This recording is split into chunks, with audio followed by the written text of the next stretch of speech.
Committee में कौन है बैठे हुए? वो लोग भी तो अवाम ने जिताए हुए जो कमेटी के अंदर आपने बनाए हैं।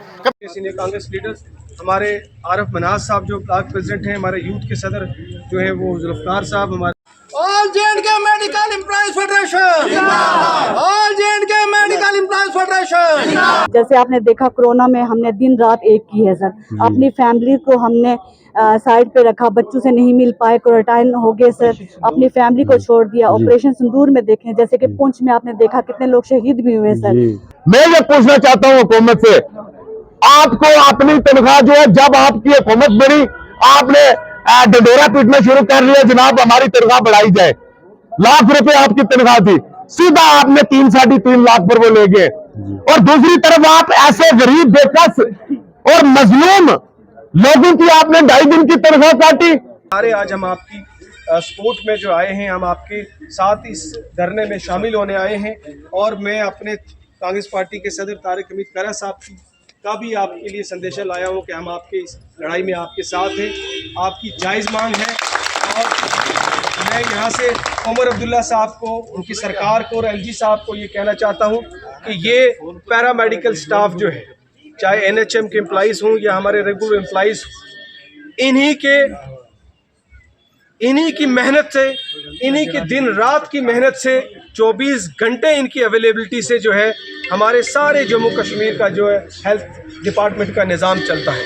हॉस्पिटल्स में या PHCs में पेशेंट केयर मुमकिन ही नहीं है अगर ये पैरामेडिकल स्टाफ अगर 2 दिन के लिए ना रहे तो हमारे जो है पूरा निज़ाम जो है वो धर्म भरम हो जाएगा। तो ये जो इतने मेहनत की स्टाफ है, इनकी जो जायज़ मांगे हैं, उन जायज़ मांगों को फौरी तौर पे सरकार को जो है वो कैबिनेट में लाकर इनको जो है मंजूरी देनी चाहिए, सारी मांगे पूरी करनी चाहिए। और मैं 3.5 लाख में से 2 लाख कर देना, 1.5 लाख ही को डाल दे। हाँ, देखिए, जो हमेशा रिसोर्सेज की और फंड्स की बात करती है सरकार, की लिमिटेशन की बात करती है, तो सरकार के पास ऐसे बहुत सारे रिसोर्सेज होते हैं जिनको वो जो है अमीर लोगों के लिए, जैसे NHM एम्प्लॉइज़ का इशू है, तो सेंट्रल गवर्नमेंट जो है, हमारी मोदी सरकार लाखों करोड़ रुपए जो है अडानी अंबानी के और बहुत सारे लोग, अमीर लोग जो यहाँ से मुल्क छोड़ के भी भाग गए, उनके कर्जे माफ़ कर दिए। अगर उसका 50% भी अगर वो दें तो हमारे NHM एम्प्लॉइज़ जो आराम से रेगुलराइज हो सकते हैं। और उसी तरीके से वो पैकेज अगर स्टेट को, यूटी को दे तो जम्मू कश्मीर सरकार भी फालतू के खर्चे ना करे। और जो अपनी सैलरीज दिन ब दिन जो है वो असम्बली में सुनने को मिलता है कि MLAs की बढ़ती जा रही हैं सैलरीज, उसमें से अगर कट करके या बड़ी बड़ी गाड़ियां जो है वो ली जाती हैं, अगर वो उससे कुछ कम करके अगर हमारे एम्प्लॉइज़ की जो सैलरी का जो इशू है वो हल करना चाहे तो हो सकता है।